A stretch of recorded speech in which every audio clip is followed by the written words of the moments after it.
अस्सलाम वालेकुम viewers, welcome to my channel. आज हमारे किचन में बनने जा रही है बहुत ही आसान और मज़ेदार चिकन बोनलेस कढ़ाई, वो भी तमाम टिप्स एंड ट्रिक्स के साथ।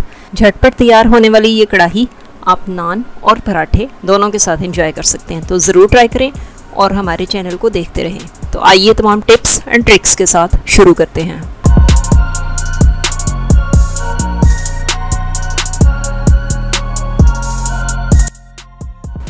बोनलेस कढ़ाई बनाने के लिए यहाँ मैंने सबसे पहले ब्रेस्ट पीस लिया है चिकन का, और ये 500 ग्राम इसका वेट था। और साफ़ करने के बाद और इस तरह से क्यूब्स काटने के बाद जितना रह जाएगा वो आपने इस रेसिपी के लिए यूज़ करना है। और इसी को मैंने डायरेक्टली उसी बर्तन में डाल लिया है जिसके अंदर मैंने इसको कुक करना है। और उसमें 1.5 table spoon ginger garlic paste और 1.5 टीस्पून कोरिएंडर पाउडर यानी धनिया पाउडर डाल लिया है। साबुत ज़ीरा है 1 टीस्पून जो मैंने इसमें डाला है, और उसके साथ ही 1 टीस्पून काली मिर्चें पिसी हुई डाल देंगे, और 1 ही टीस्पून नमक, और इसके साथ साथ आप अपने टेस्ट के according 1 teaspoon red chilli powder डाल सकते हैं। आप इन मिर्चों को कम या ज़्यादा कर सकते हैं। 1/2 टीस्पून यहाँ पे क्रश चिलीज़ ली हैं मैंने, और 1/2 टीस्पून ही हल्दी पाउडर है।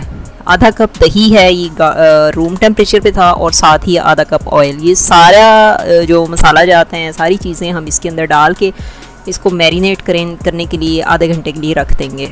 आप गर्मियां हैं तो आप इसको फ्रिज में रख सकते हैं, और अगर सर्दी है तो आप ओवर द काउंटर भी इसको मैरिनेशन के लिए रख सकते हैं।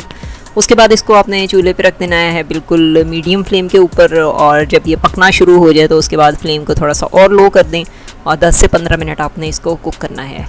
अब यहाँ मैंने 2 टीस्पून ऑयल है जो फ्राइंग पैन में डाल के, तो ये इसमें 3 टमाटोज़ की पेस्ट बनी हुई है। टमाटोज़ की पेस्ट, ये फ्रोज़न टमाटोज़ थे जिनको ब्लेंड करके ग्राइंड करके मैंने पेस्ट बना ली है, और इनको आपने इसके अंदर डाल के तो मीडियम फ्लेम के ऊपर आपने इसको उस वक्त तक इस तरह से हिला के कुक करना है जब तक ये थिक प्यूरी ना बन जाए, टमाटो पेस्ट से टमाटो प्यूरी में कन्वर्ट ना हो जाए। दूसरी तरफ हमारा चिकन जो है वो पक रहा है, और इस स्टेज पे आप जब इसमें इतना ही पानी रह जाएगी, पानी हमने खुद से नहीं डाला, ये इसके अंदर से ही निकला है, तो उस वक्त आपने टोमेटो की प्यूरी जो प्रिपेयर की थी वो इसमें डाल देनी है।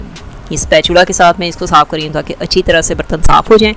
और अब ये टोमेटोज़ इसमें डाल के तो आपने इसको अच्छी तरह से कुक करना है उस वक्त तक जब तक कि चिकन गल ना जाए, क्योंकि जो बोनलेस है वो जो ब्रेस्ट पीस होते हैं उसमें वो थोड़ी देर से गलते हैं, जबकि अगर थाई पीस का बोनलेस है तो वो जल्दी गल जाएगा।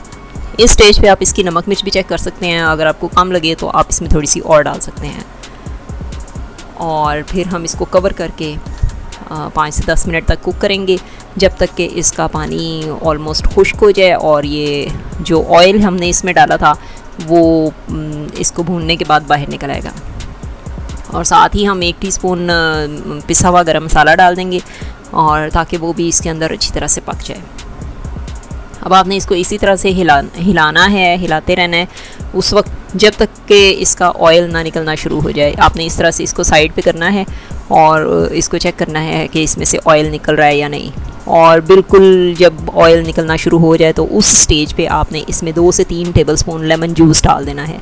और लेमन जूस डालने के बाद आपने इसको बहुत ज़्यादा कुक नहीं करना, बिल्कुल 1 मिनट के लिए आपने इसको बस कुक करना है। और इसको गार्निश कर देना है, जिंजर कटी हुई है, अदरक और हरा धनिया और हरी मिर्चें हैं बारीक कटी हुई, इन सारी चीज़ों के साथ आपने इसको गार्निश करके, तो अगर चाहते हैं तो आप इसमें आधा कप पानी भी डाल सकते हैं इस स्टेज पे, अगर आपको थोड़ी सी पतली ग्रेवी पसंद है तो।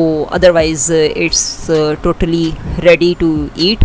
और ये देखें जी, इतनी यमी और मज़ेदार सी लुक इसकी आ रही है, तो ज़रूर ट्राई करें और हमारे वीडियोस को देखते रहें और चैनल को सब्सक्राइब करें, और अपने कमेंट्स हमें ज़रूर दें ताकि हमें पता चले कि आपको हमारे कंटेंट्स कैसे लग रहे हैं।